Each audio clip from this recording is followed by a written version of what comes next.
Sylvestre Frézal, bonjour. Bonjour. Vous êtes co-directeur scientifique du programme de recherche sur l'appréhension des risques et des incertitudes hébergé par l'ENSAE et Sciences Po.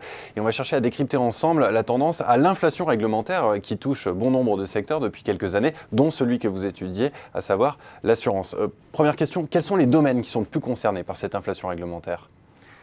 De façon générale, il y a deux domaines dans le secteur de l'assurance qui sont concernés. Le premier, c'est tout ce qui est lié au contrat, tout ce qui est lié aux produits. Par exemple, on va obliger de plus en plus les assureurs à acquérir de l'information sur leurs clients pour leur proposer quelque chose d'adapté et à donner de l'information au client pour que celui-ci puisse mieux s'approprier ce qu'il achète. Ou autre exemple sur le contrat, c'est dans le domaine de la tarification, on va interdire tel ou tel type de différenciation, par exemple de faire un tarif différent pour les hommes ou pour les femmes. Ça, c'est le premier bloc. Le deuxième bloc, c'est tout ce qui est lié aux entreprises, où on va par exemple leur fixer des contraintes en termes de niveau minimum de fonds propres à détenir, ou alors des contraintes en termes d'organisation. Et on va leur dire, pour gérer vos risques, il faut que vous soyez organisé de telle façon. Comment est-ce que vous expliquez cette inflation réglementaire ? Quels sont les facteurs explicatifs selon vous ? Il y a plusieurs éléments qui se combinent. Le premier élément, c'est la sédimentation. Une dimension historique, régulièrement on rajoute des couches de réglementation et ça s'empile. Deuxième élément, c'est la question des excès qui ont pu être faits dans le passé et sur lesquels il y a des retours de bâton. Donc par exemple, il y a eu des affaires de mis-selling, notamment au Royaume-Uni, où des assureurs ont vendu des produits à des clients sans que ceux-ci en aient trop d'utilité. Et donc ça génère également des réactions de la part du régulateur pour mettre un terme, ou du moins pour limiter cela. Ceci étant, tout ça expliquerait une croissance linéaire du volume de réglementation.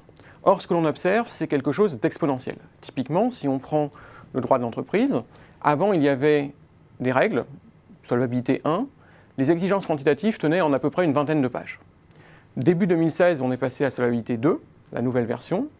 Les exigences quantitatives tiennent en à peu près 400 pages. Et si on va au-delà et qu'on regarde ce qu'il y a en termes d'avalanche un petit peu induite, ce que les assureurs sont obligés de se fixer eux-mêmes comme contrainte pour respecter ces 400 pages, on obtient des choses encore plus volumineuses. Typiquement pour la SCOR, la documentation du modèle interne, c'est 20 000 pages. Mais alors pourquoi ? Comment est-ce qu'on peut passer de 20 à 20 000 ?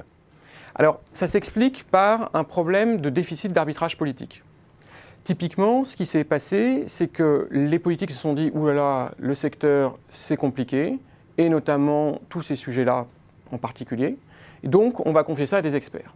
Les experts ont été en vase clos, ils se sont réfugiés dans les détails. Les politiques se sont dit « Oh, c'est encore plus compliqué que ça en a l'air, puisqu'il y a vraiment beaucoup de détails, et donc on va vraiment tout les laisser faire. » Et comme ça, c'est une espèce de cercle vicieux qui s'enclenche, et ça devient de pire en pire. Ça, c'est le premier élément. Deuxième élément, dans le refus d'arbitrage politique, c'est le fait que quand on fait des réglementations, on doit prendre des conventions. Mais les conventions, il faut les assumer. Et ça, on n'en a pas envie. Donc on va essayer de se réfugier derrière, par exemple, de la science, et on va cacher les hypothèses derrière un raisonnement. Le problème, c'est que derrière ce raisonnement, il faut des hypothèses. Et donc, on va à nouveau les cacher. Et donc, on va progressivement construire des strates et des strates de raisonnement pour mettre les hypothèses de plus en plus loin. Finalement, il y en aura toujours, mais au moins elles seront dissimulées. Et ces strates empilées de raisonnement, ça conduit, là encore, à des monstres réglementaires. Dernière question, dans ce contexte, quels sont les types de réactions que l'on peut observer chez les principaux concernés qui sont visés par cette réglementation ? Alors, il y a des réactions qui ont différents horizons temporels. Typiquement, à court terme, la réaction standard, c'est de se résigner et d'appliquer.